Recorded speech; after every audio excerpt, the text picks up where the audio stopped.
All right, we are live with Alexander Mercouris in London, and we are very honored to have with us Professor Jeffrey Sachs. Professor Sachs, thank you for joining us on the Duran. Great to be with you. It's a pleasure to have you with us. I have your information where you can follow Professor Sachs in the description box down below, and I will also add it as a pinned comment when the live stream is over. So definitely follow Professor Sachs and everything that he is writing about with regards to what is happening in the world. And we have a lot going on. So a quick hello to everyone that is watching us on all of the platforms.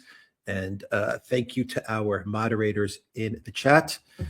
Thank you for keeping everything running. Alexander, Professor Sachs, let's talk about what is happening in the world. Let us indeed, and who better to discuss all of this whole situation than Professor Sachs. Professor Sachs, who understands international relations, who knows the region very well, who can talk to us about the economic consequences of this war for the region and for the world. Professor Sachs, let's begin straight with what is in some ways, I think, the single most important thing. President Trump talks about this being in some ways a war for necessity. He speaks about this being a war that must be fought. I find this extraordinarily difficult to understand. We had negotiations ongoing. The negotiations seem to be succeeding. The Yemeni mediators were happy. The Iranians were making concessions. What is the moral, legal foundation for this war? Is there one? And if there is no such foundation, what conclusion can we draw? Well, good morning to both of you and everybody. This is the ultimate war of choice, the ultimate war that never should be, never had to be. This is the war of Bibi's choice, decided 40 years ago in Bibi's fervid imagination. But also, this is a U.S. Deep state war as well, with everything amplified by a mentally unstable president, to just put it bluntly. What do I mean by this? Well, first of all, there was no cause of war. Iran was not threatening the United States or Israel. In fact, it was virtually begging for negotiations over the past 2 years, even after the first time of negotiations last June was interrupted by a U.S.-Israeli war. So the Iranians wanted negotiations rather fervently, and I met twice in the past 2 years with President Pezeshkian when he came to the United Nations. His entire remarks on both occasions were about peace, the desire for peace, the absolute insistence that under religious doctrine, under the fatwa of the late supreme leader, the one assassinated by Israel, they did not want nuclear weapons. They had already signed off against nuclear weapons. They just did not want to be attacked and overthrown the way that Israel and the United States are attempting today. So basically, this is not a war that came because of any exigency, any pressing matters, certainly not in any conceivable way a war that is legal under the UN Charter. Article 51 allows for the use of force in the event of self-defense of an armed attack. Of course, there was nothing remotely like that in the context of the Israeli-US attack here. So what is going on? Well, the first point to emphasize is that the United States and Israel never wanted a negotiated outcome with Iran. Not last year, not this year, and not during the past decade. How do we know that? Because they had one when President Obama negotiated the Joint Comprehensive Plan of Action, the JCPOA, in 2015, an agreement between Iran and the P5 members of the Security Council, the US, UK, France, China, Russia, plus Germany, so the P5+1, and then ratified immediately, unanimously by the UN Security Council. There was an agreement for Iran to be under strict UN supervision, the International Atomic Energy Agency, to make sure that what Iran was saying, and what it was saying repeatedly for decades, that it did not want a nuclear weapon, that its energy program was not for a nuclear weapon, was in fact the case. Now, important to know, under the JCPOA, Iran was in strict compliance. There was absolutely no sense in which what happened in 2018 was because of Iranian actions. What happened in 2018 is Donald Trump tore up the JCPOA. He said, we're not going to be party to it. We're not going to be party to an agreement not only duly reached and being implemented, but one that was unanimously adopted by the United Nations Security Council. Why did he tear it up? Well, his buddy Bibi Netanyahu told him to. Trump since then, and Netanyahu since then, have been in active delusion that they would simply overthrow the Iranian government, never wanting to negotiate.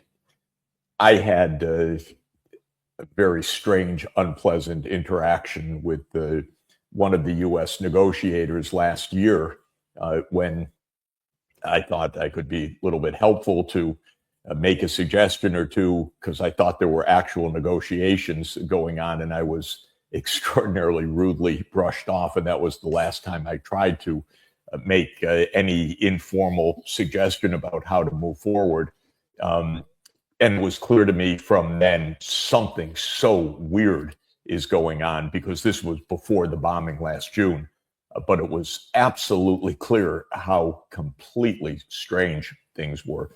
There was no attempt at negotiation. Now, all of this became clear. I had to make one correction to what I've been saying. I've been saying for years that Iran is being targeted by Israel for 30 years.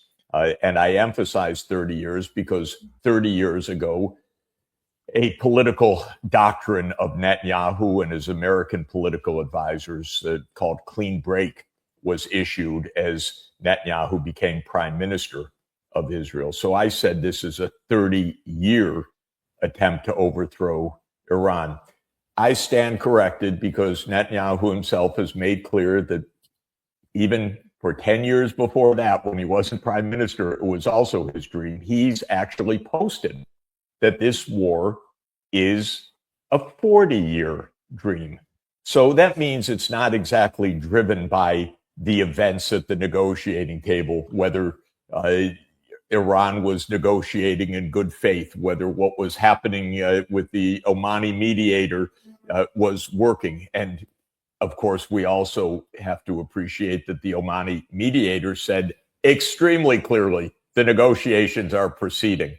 They were essentially a fake, a cover for a 40-year dream. Now, having said that, let me put this in context. I'll start 30 years ago with clean break. Clean break is the prevailing doctrine of the Israeli right wing, which runs the country with a lot of broad support, I should say. So it's not the case in the United States that Netanyahu doesn't have support for his violence. It's more widespread in Israel.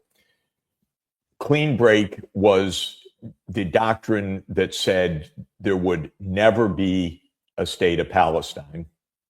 and that the way to ensure that there would never be a state of Palestine in the two-state solution would be not to resist the militants such as Hamas that were fighting for a Palestinian state, but rather to take down every government in the Middle East, and I should add, in Africa, that supported the Palestinian cause.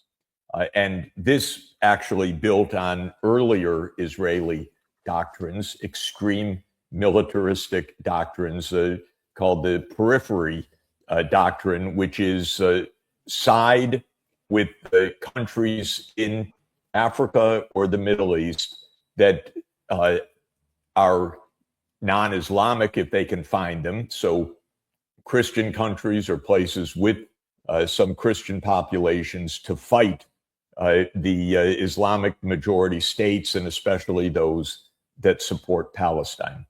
So the foreign policy of Israel has been a policy to overthrow governments in the Middle East that support the Palestinian cause, with the ultimate objective being Greater Israel. Greater Israel is an ideological doctrine of right-wing Zionism, which says that Israel controls all of the land of what was once Palestine under the British mandate. But for many of these zealots, especially the biblical literalists in Jewish Zionism and in Christian Zionism, much bigger, in fact, than mandatory Palestine. But as the U.S. ambassador to Israel, Mike Huckabee, said a couple of weeks ago, in his interpretation of Genesis 15, Israel's rights extend from the great river of Egypt to the great river of Mesopotamia, the Euphrates. Okay, this is all mind-boggling. But let me come back to the main point. The main point is that since 1996, it has been Netanyahu's political doctrine to overthrow governments across the region that support the Palestinian cause. That's amazingly what this is about from Israel's point of view. The reason that the U.S. goes along with this has many potential threads and explanations. We can come back to that. Of course, part of it is the Zionist lobby in the United States, no doubt. Part of it may be blackmail under the Epstein files and that kind of thing. But part of it also is a U.S. doctrine of global hegemony that fits well together with the Israeli doctrine of regional hegemony. So it's not simply Israel telling the U.S. what to do, but the U.S. neocons, who are tightly linked, of course, with the right-wing Zionists, have a global doctrine in which Israel's clean break doctrine fits well, that Israel will be the agent or the partner in ensuring hegemony in the Middle East as part of a U.S. absolute doctrine to have global hegemony. Okay, so we're in something that's very long-term. It has a couple of peculiar features to it. One is that both the leader of the United States and of Israel are old, very sick men. They are mentally deranged. That's not a political judgment I'm making. It's my best guess, listening to lots of psychologists and psychiatrists about the actual state of affairs. They are both megalomaniacs. And again, not in a kind of a political cartoon sense, but I think in an actual clinical sense. They are extreme narcissists, and my view is that they're psychopaths, which is also a clinical condition, meaning a lack of remorse or sympathy for victims. And Trump seems to display this in massive extent. So you have an underlying political doctrine in two countries, U.S. global hegemony, Israeli regional hegemony for the sake of greater Israel. You have two leaders who are old, corrupt, unhinged. And this, to my mind, is the basic reason that we have this dreadful, dangerous, disastrous war underway. One final point, if I may say it, and then back to you. The clean break doctrine has been implemented by Israel and the United States for 30 years. So this is not a hypothetical. This is the actual implementation. And General Wesley Clark, who was the NATO Supreme Commander under Bill Clinton, told us after 9/11 about the application of this doctrine when he visited the Pentagon soon after 9/11. That's back in 2001. He was shown a document that said that the United States would engage in 7 wars in 5 years. The idea was to remake the Middle East. This was, in effect, the post 9/11 application of clean break. The 7 wars were Libya, Sudan, Somalia, Lebanon, Syria, Iraq, and Iran. We've had all 7 wars now. It wasn't 5 years.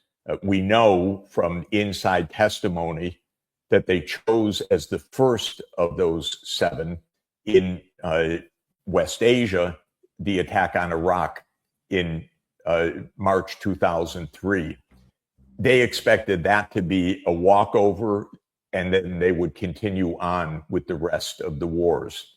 But that one proved not to be a walkover. The U.S. got bogged down in the local civil war and violence for many years. And so they didn't reach Iran soon afterwards as they expected. But the fact of the matter is that all of the wars have now taken place. Libya was overthrown by brazen regime change operation in 2011. Sudan was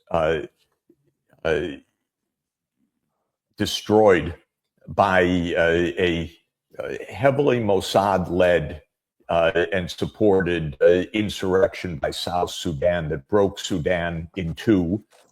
Now we have 2 civil wars, one in Sudan and one in South Sudan. Of course, Lebanon is in active destruction and Israel is invading again as we speak. Syria, the overthrow attempt began in 2011. Notice that Obama, our nice president, was leading the Libya and the Syrian wars. This is across all these presidencies. It doesn't really matter exactly who's president. But the Syrian overthrow was expected to be quick in 2011. It turned into a 14-year protracted, deadly war in which hundreds of thousands of people died.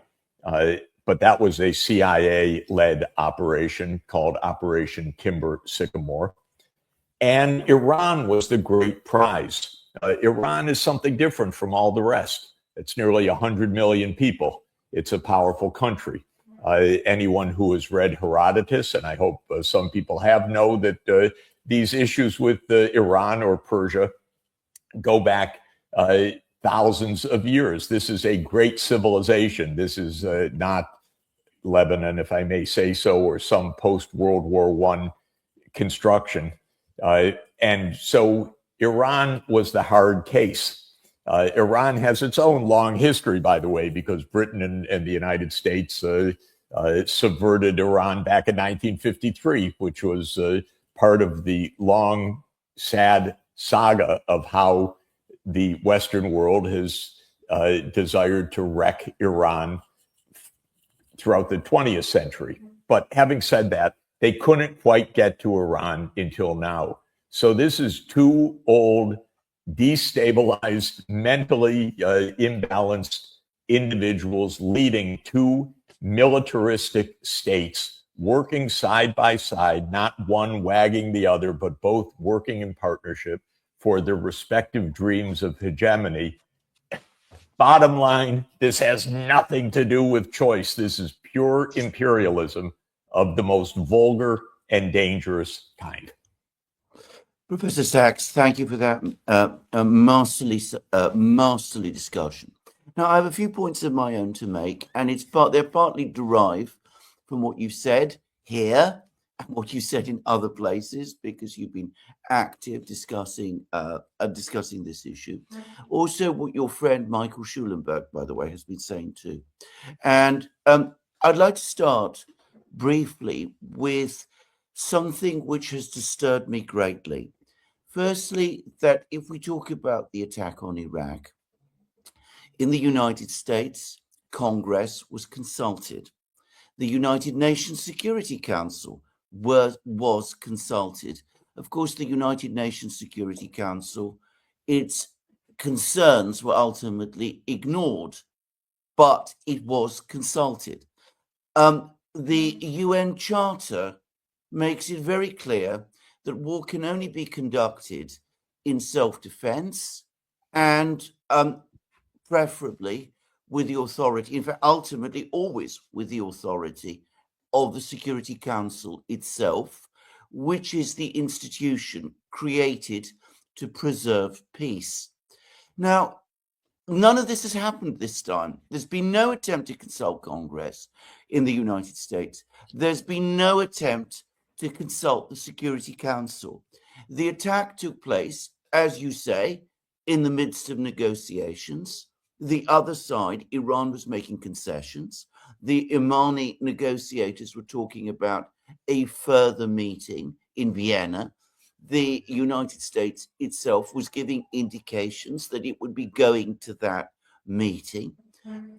This is cynicism taken to the most extreme level. There was no proximate threat from Iran. The president of the United States had previously said many times that the attack the United States carried out on Iran back in June had destroyed its nuclear program. Well, he might have been overstating things, but that's what he said. To me, this is not just a war of choice. That word, that expression, war of choice, makes me concerned. What this was a war of aggression. Yes. Or so it seems to me. And if you go back to the Nuremberg hearings, which are the foundation of modern international law, it is clearly said that wars of aggression are the worst form of crimes against peace. Crimes against peace are the supreme crime from which all other crimes come, these international war crimes come. And of course, the jurists who formulated these ideas included Joseph Jackson, who was the chief prosecutor. He was a member of the Supreme Court of the United States. He wrote a letter to President Truman, and President Truman came to the General Assembly of the United Nations and said, we in the United States are going to be forever bound by this. We accept this. We formulated it. It applies to us to the same degree as it applies to everyone else. No one is talking about this. Where are the protests that at least we had on the eve of the conflict in Iran against Iraq? there was a small protest of perhaps a few thousand people in London.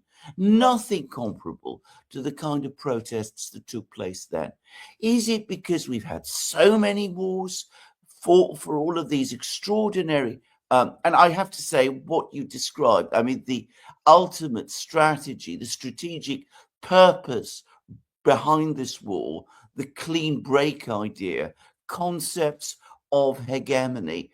I mean, not only are these grotesque and unrealistic and inhuman taken to the extreme, but they underline the extent to which this is a war of aggression. I mean, wars conducted for those kind of objectives are by definition wars of aggression. But have we become so accustomed to these wars now that we allow these things in the West to take place, and we have given up to a degree that I find incredibly concerning and very dangerous?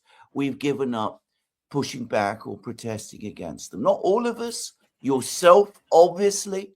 You've been a powerful and eloquent voice, one that many, many people listen to. But I don't get the sense of energy and opposition that I once did. I agree with every word you said, and I want to underscore one of the words I think you said is grotesque. The aims are grotesque.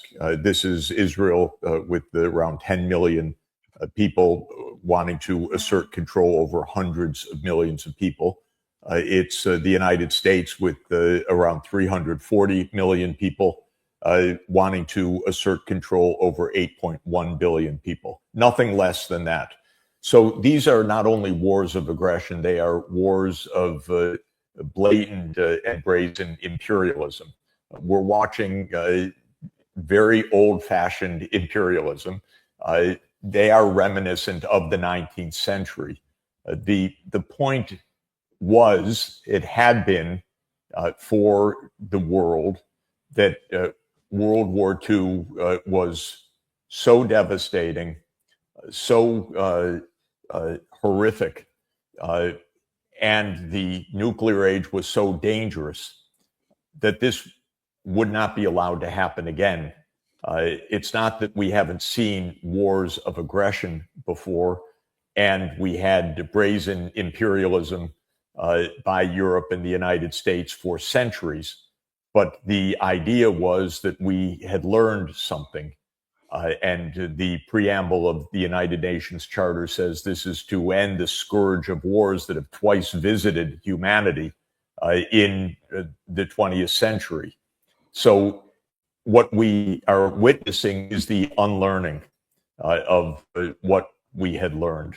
We have no instincts in Europe or the United States, and certainly none whatsoever in Israel, which lives in the 4th century BC by many of its leaders, not, or 5th century BC. I shouldn't even be so generous as 4th century BC.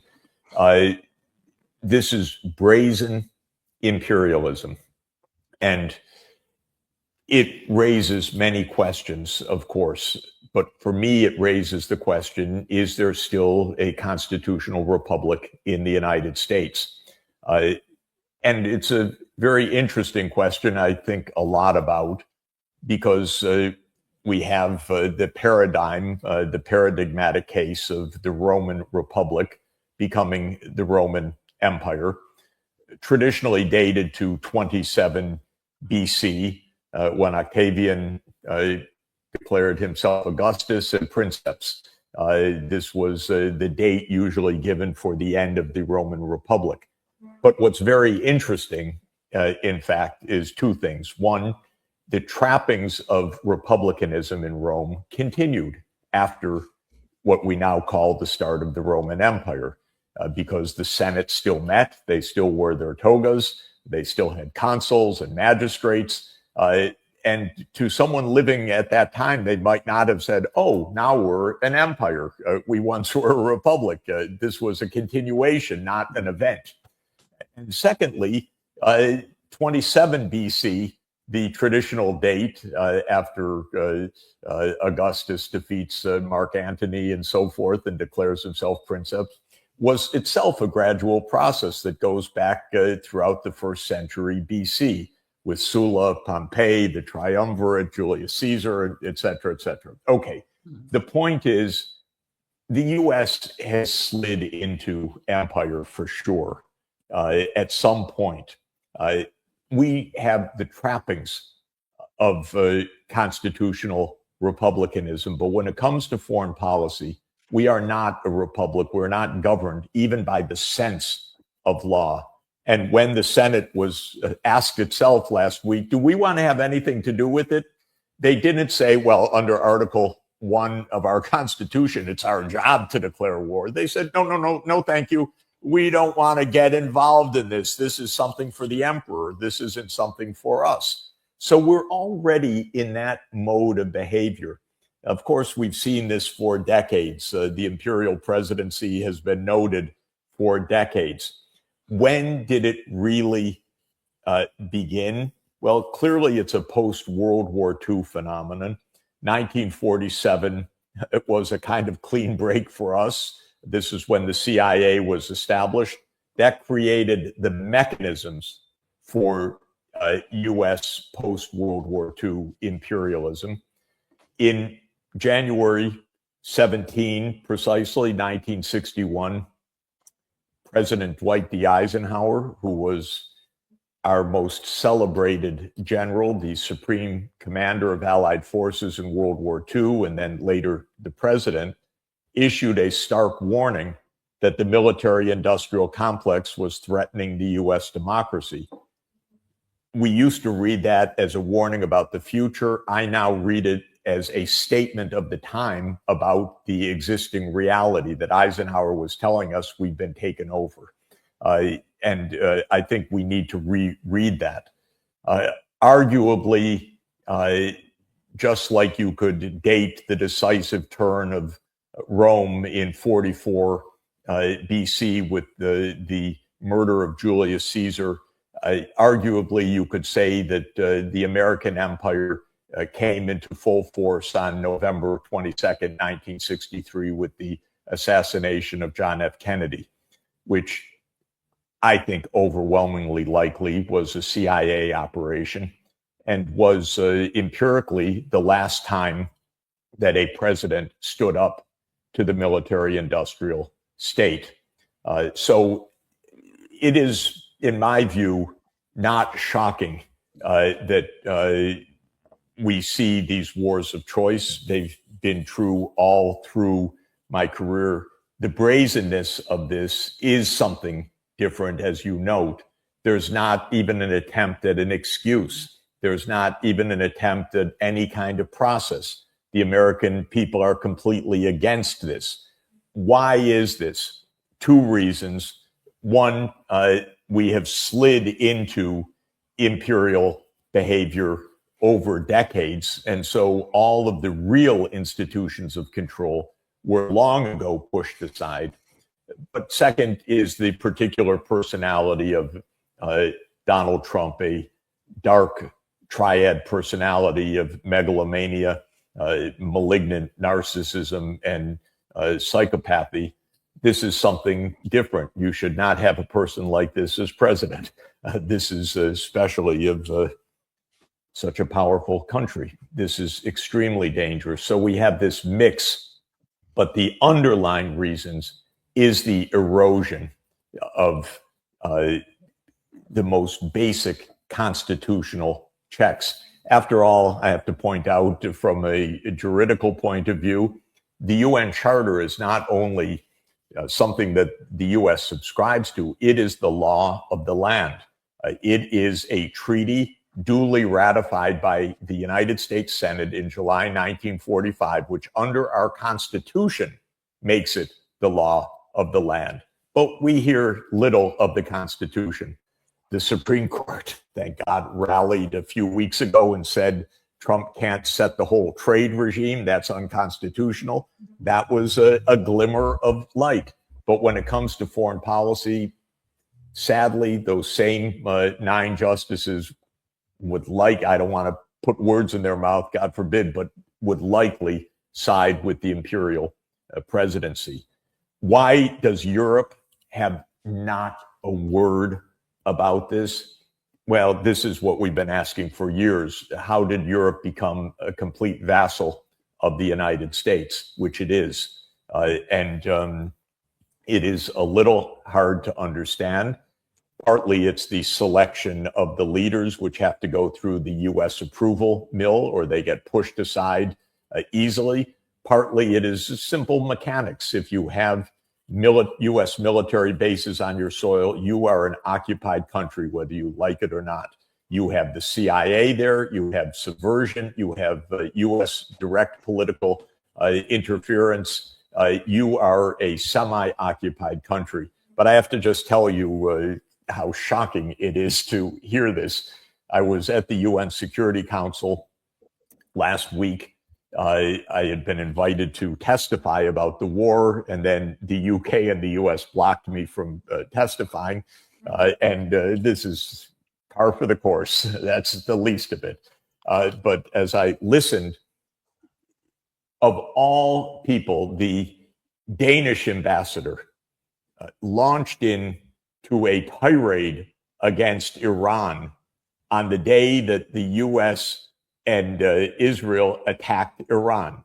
She couldn't mention that Iran had been bombed or that 150 schoolgirls had been murdered or that this was a violation of the UN Charter, an unprovoked attack by Israel and the United States. She didn't even mention that. She just went into a tirade against Iran. This is the one that someday will turn to the UN and say, how can you not help us with Greenland after the United States has invaded her country? I went up to her afterwards to have a word. I wanted to point out that this is not safe for Denmark. She looked up from her notes, looked at me, turned around and walked away. I called after her, could I have a word with you? Walked away. And so this is the state of affairs in our world today.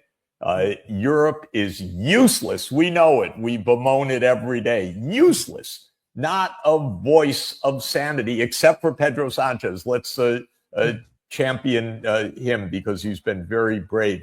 And President Connolly of Ireland, who knows about this. But for the rest of Europe, nothing right now on this point. And so the US and Europe don't uphold the learnings of World War II or the law of the international community in the UN Charter. We've lost the reflexes for that.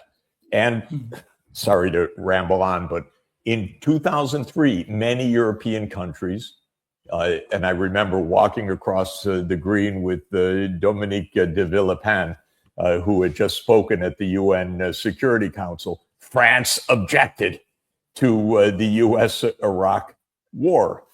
Wonderful.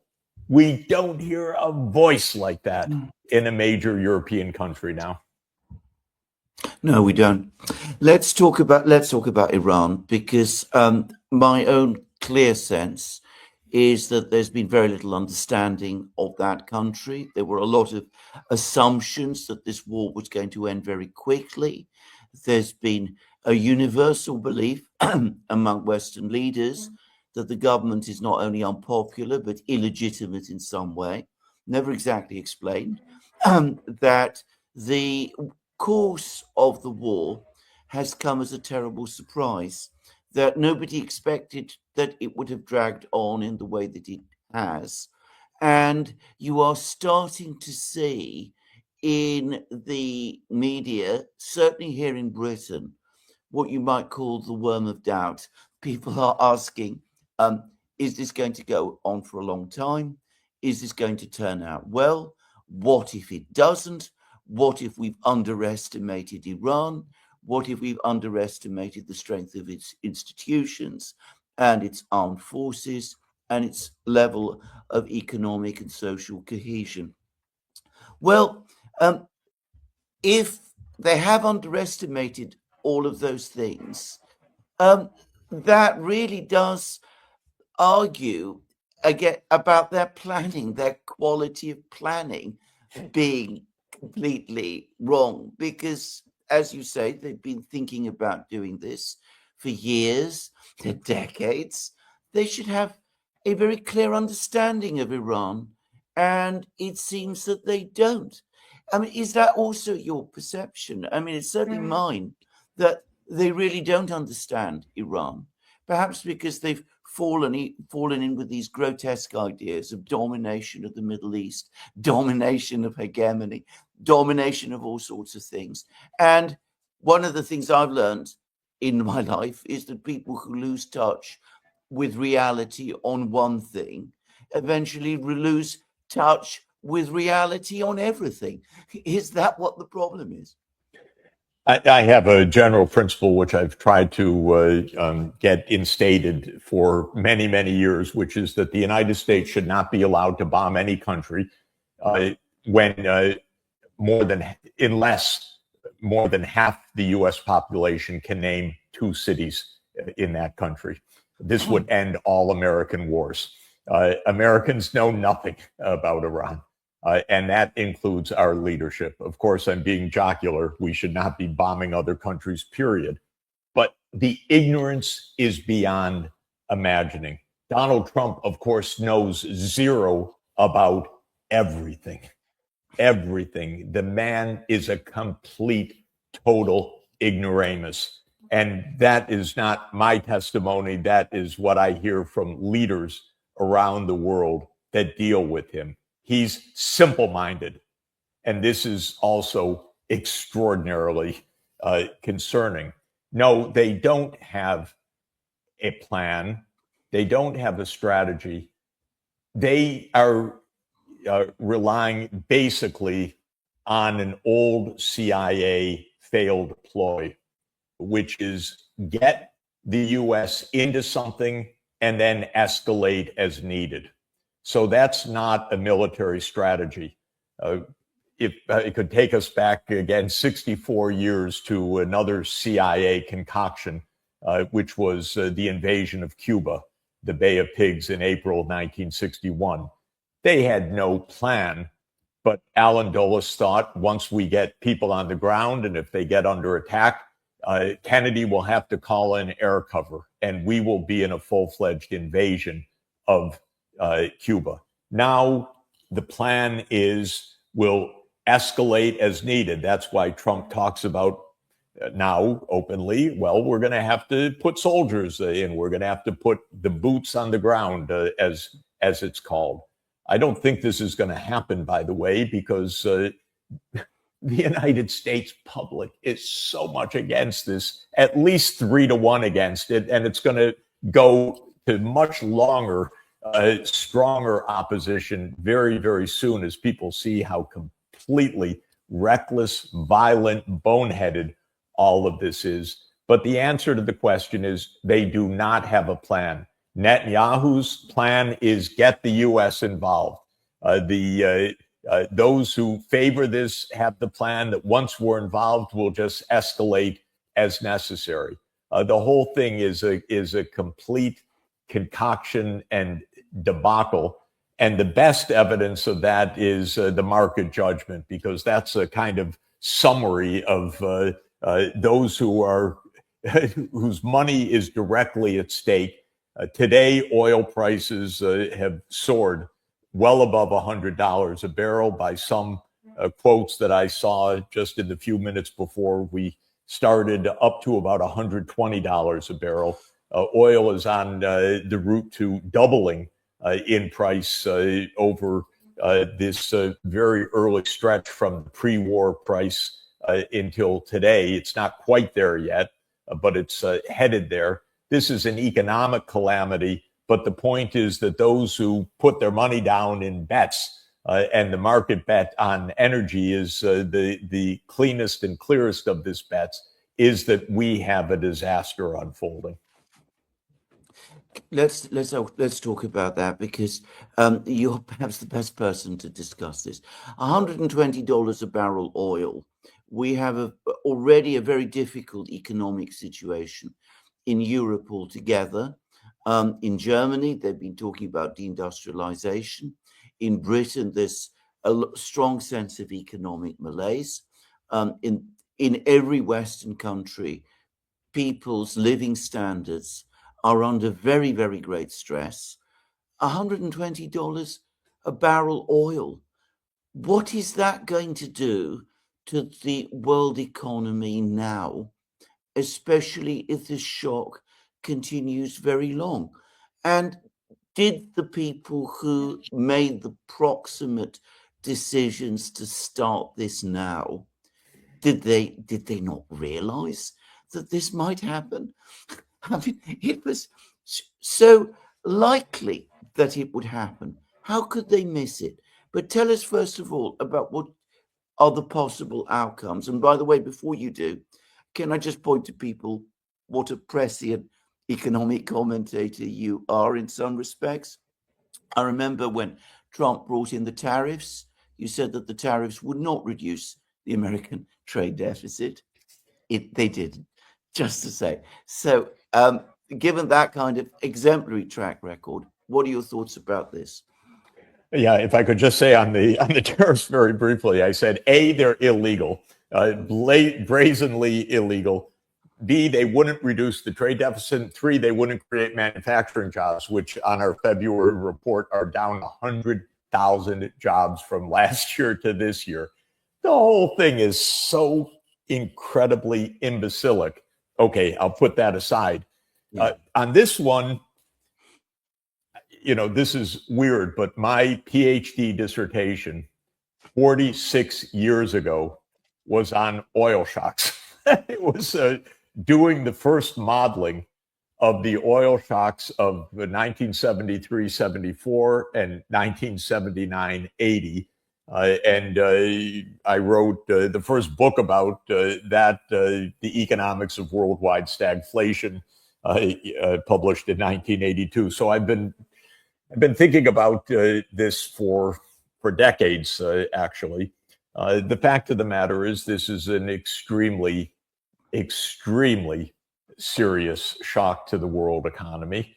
It is likely to be prolonged. Of course, we're in the very first days, so things can change, but it doesn't seem like the U.S. is backing down, and it does seem like the energy facilities of the Gulf region and Iran are being destroyed or heavily damaged.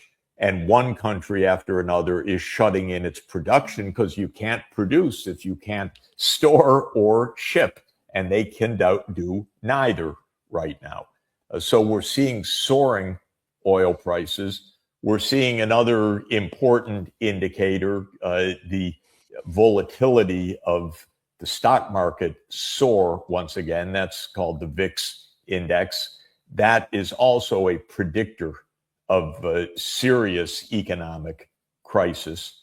So I believe we're entering into a worldwide economic crisis this year. When it happened in the 1970s, output relative to trend, in other words, taking into account that world output has an underlying upward trend, and then comparing where things were a year after the oil shock from where they were would have been expected to be, the downturns in both 73, 74 and 79, 80 were on the order of 4 or 5% of world output relative to trend. Very sizable shocks, a lot of economic pain, a lot of unemployment. I think we're heading for that right now. Of course, things can change. These are early days, but at least as of the past few days, those who really are watching in minute detail what's being blown up, what production is stopping, what the chances of the U.S. military opening the Strait of Hormuz and so forth. What they're telling us is this is a very, very serious economic crisis lying ahead. And I think that it comes in the context of a lot of weakness in the U.S. already. The jobs declined in February. They've basically been stagnant or in decline for several months. Europe is in persistent crisis in a very weak state across Europe. So I would expect that this would mean a downturn in both the United States and Europe this year. Trump being insane, actually. Oh, so oil prices will go up. So it's the price we have to bear. The voters will have a different idea very soon. This will be true across Europe. There is revulsion at the political class in Europe. There is revulsion of Trump. And we need to remember, these are the people we see strutting on the stage. They are not liked. They are not popular. They are not following public opinion whatsoever. And occasionally, rarely, but occasionally, the public gets a say in this, and the say is not going to be a happy one. Of course, all of this depends on U.S. ballots actually being counted in November, which is going to be another drama coming up. Mm-hmm. We're just having an election, by the way, in Baden-Württemberg in Germany, and the early reports are that the CDU has lost ground significantly and might lose the state. So anyway, we'll see. Is there any way back? Is there any way out of this mess? I mean, I have to say that the idea of sending in the US Navy to provide escorts to tankers. Yes, it's a delusion on a delusion on a delusion. Yeah, exactly. Yeah, so that's not going to happen. That's not going to happen. So, I mean, what can be done? Because the other great change in the world is that the United States does not have the overwhelming monopoly over power that it did, say, 30 years ago.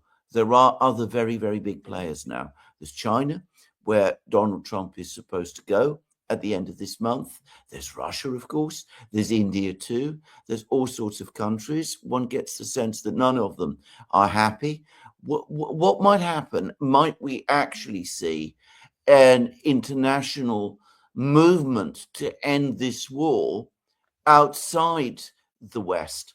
That would be something very new if it were to be effective.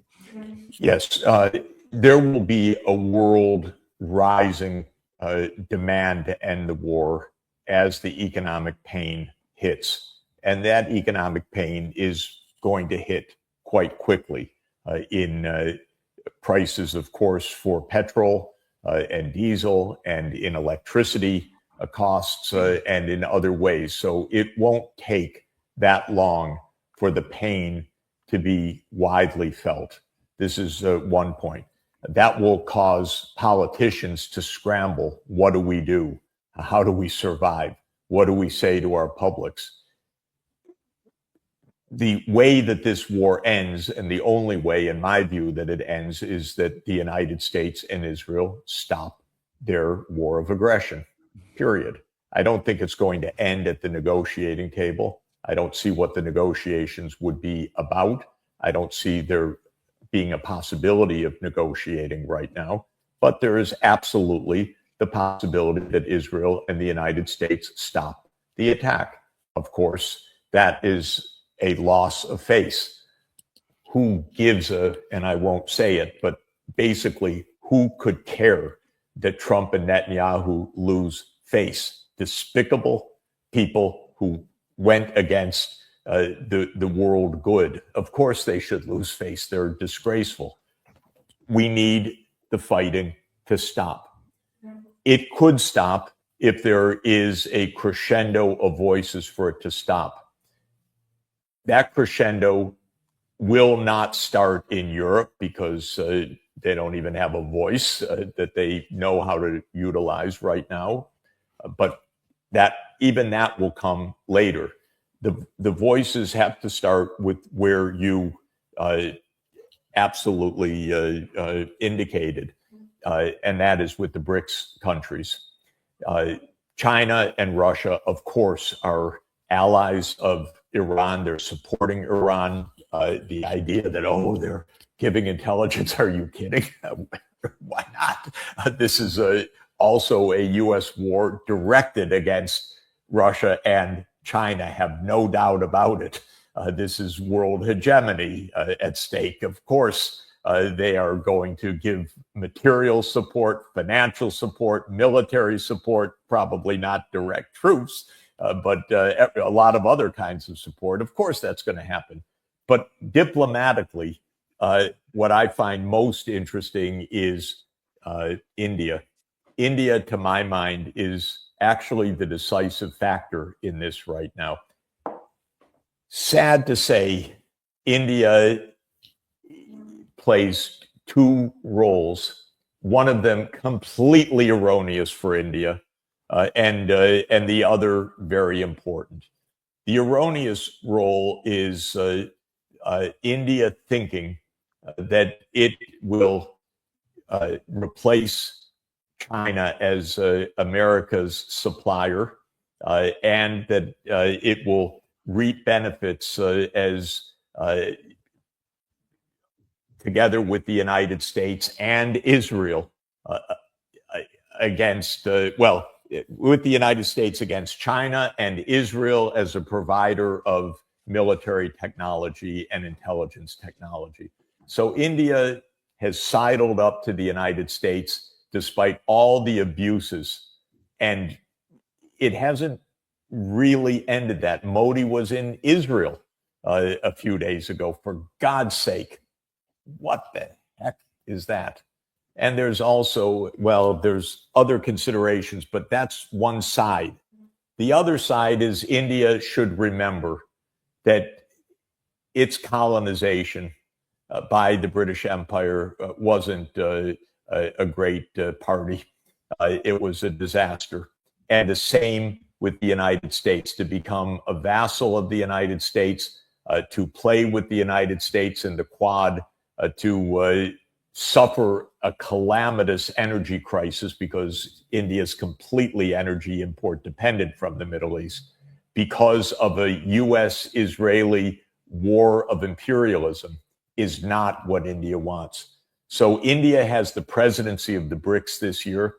If India, Russia, China, Brazil, South Africa, the African Union, Egypt, Ethiopia, all stand up and say, this is outrageous. And if Europe, God help us, would follow Pedro Sanchez and say, this is not good for us, actually, the fighting will stop.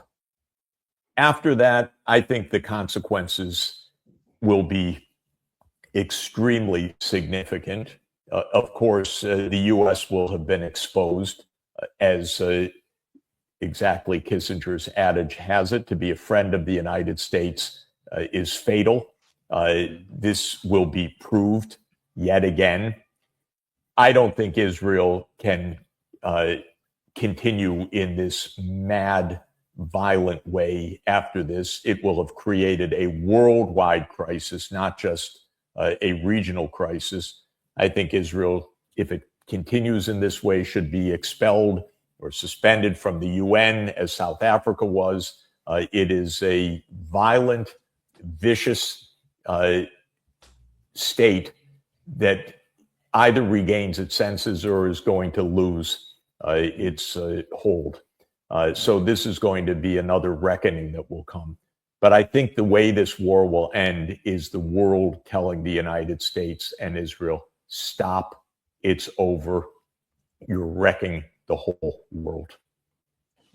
Professor Sachs, thank you very much. That is all I wanted to ask you, and I want to say thank you again for your extremely helpful, comprehensive, thorough, insightful answers. I don't know whether you have. I don't know whether. No, I'm going to have to run right now. Run. So okay. Terrific to be with you. We'll see you soon. Thank you, Thanks. Professor Sachs. Thank Thank you. you.